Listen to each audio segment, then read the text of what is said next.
not this again.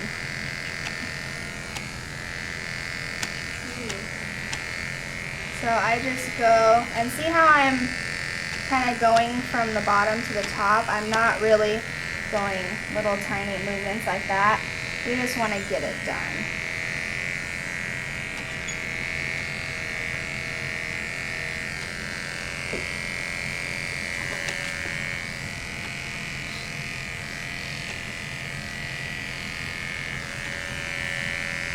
So it's pretty safe to say about one clipper blade to the laterally to the from the nipple is about how wide you can go.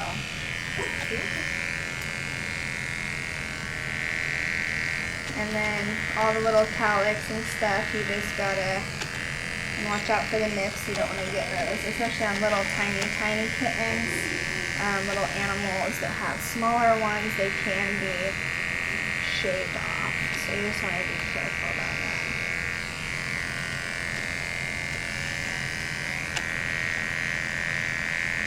So see how I'm kind of pulling the skin as I go? You want to kind of do that to kind of prevent the blades from grabbing and causing any sort of clipper burn. And you want to hold them like this. If you have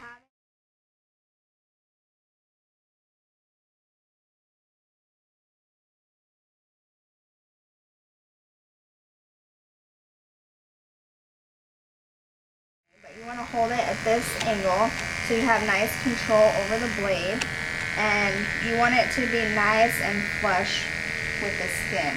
You don't ever want to go like this and drag it. It'll be really painful.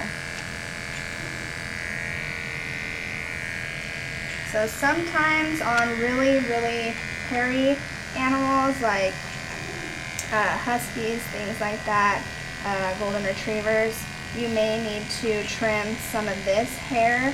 So you're not necessarily clipping way far margins, but you can make it nice and sleek looking with a nice border. So you can do this, but you don't ever want to drag it, okay? And then you can go and clean up. Because the clients, if they see that you do a crazy hack job on their patient's prep, they're gonna wonder what happened during surgery. You know, how was their patient cared for during surgery? And then you do have to be careful, especially on older animals. Their skin is really friable. So the areas over here can get caught in your clipper, so you just have to be careful. All right, so we're pretty much good. We just want to go through. So we're doing all directions, right? We're going this way. We're going this way. And see how I just move the clippers and we're getting all this little fuzzy stuff. And then if we have to, we can go this way. Uh-oh, I got her little nick right there, see it?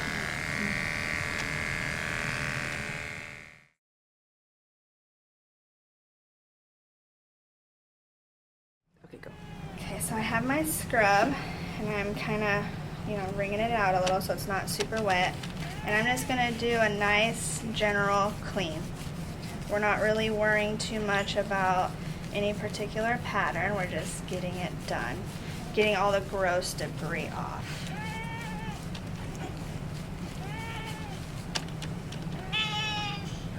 Then I'm going to get my solution and do the same thing.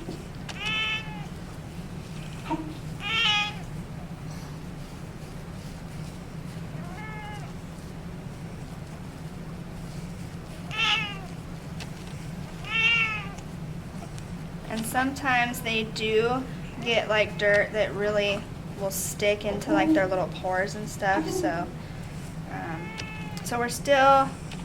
we're almost clean, but still a little bit dirty. So I'm just gonna do one more general, just to make sure we get that off of there.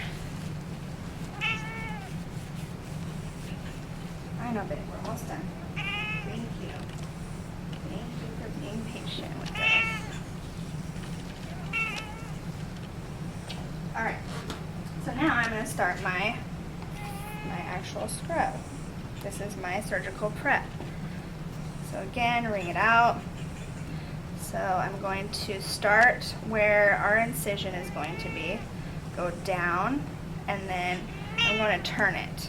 It's all there. Okay, and then we're going to turn. Okay. So see how the outside of the sponge is always on the outside? That's really important.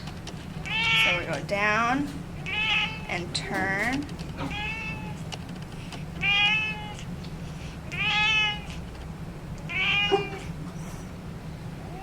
Oh, honey. So that outside is always staying on the outside.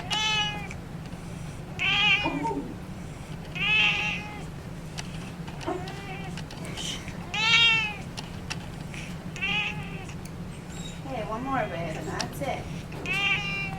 Okay, so this will be our last one.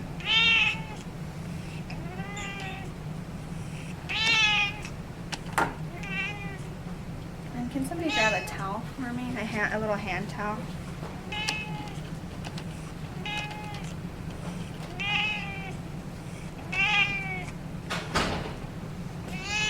And then if you had to, you could also take a wet gauze and kind of just make sure these little hairs are out of the way, just kind of laying them down. So that way when they go to drape, those little hairs aren't in the way. Okay, then we'll do our final spray. And then this can also be done in surgery. Okay.